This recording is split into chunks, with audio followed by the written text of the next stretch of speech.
Hi friends, welcome to series diary blog. ఈరోజు lunch box recipe చేస్తున్నా అండి.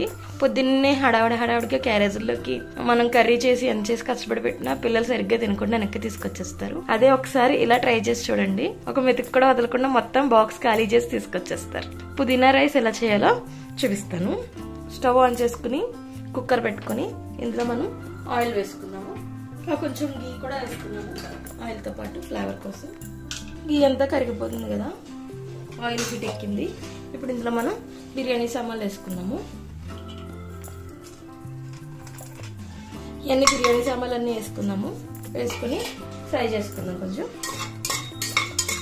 ఇందులోనే మనం కట్ చేసుకున్న ఆనియన్స్ వేసుకున్నాం, ఇంకా పచ్చిమిర్చి కూడా.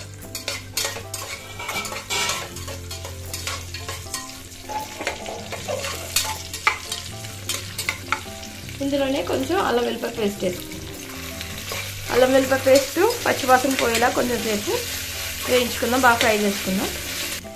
ఇంకా ఇందులోనే కట్ చేసుకున్నటువంటి క్యారెట్, బంగాళదుంప వేసుకుని ఫ్రై చేసుకుందాం బాగా.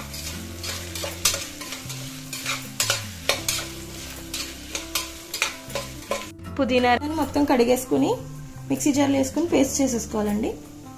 మనం ఇందాక పేస్ట్ చేసుకున్న పుదీనా ఉంది కదా, అది వేసేసుకుందాము. అది వేసుకుని కొంచెంసేపు బాగా ఫ్రై అవ్వాలి.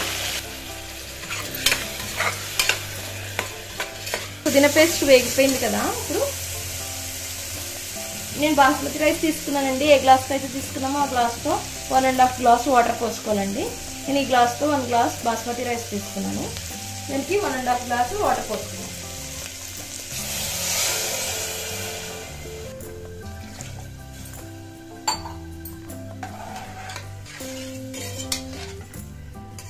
ఇప్పుడు ఇందులో మనం కొంచెం సాల్ట్ వేసుకుందాం. ఇప్పుడు ఈ వాటర్ అంతా బాగా మరగనిద్దాం. వాటర్ అనేది బాయిల్ అవుతున్నాయి కదండి. ఇప్పుడు మనం కడిగి పెట్టుకున్నటువంటి బాస్మతి రైస్ వేసేసుకుందాం.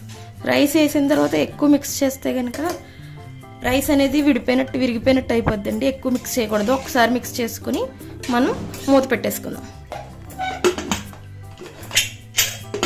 పోయింది, విజిల్స్ వచ్చేసి ప్రెషర్ మొత్తం పోయిందండి. మూత తీసి చూద్దాం.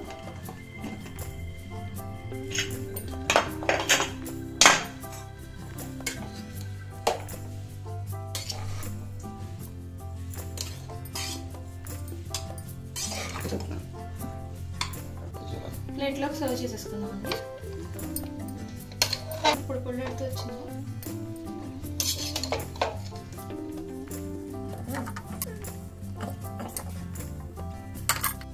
పెరుగు చట్నీతో సర్వ్ చేసుకుంటే ఎంత టేస్టీ పుదీనా రైస్ రెడీ అయిపోయిందండి. ఎలా ఉందో కమెంట్ చేసి చెప్పండి. నచ్చితే కనుక లైక్ చేయండి. నా ఛానల్ని సబ్స్క్రైబ్ కూడా చేయండి. Thank you for watching.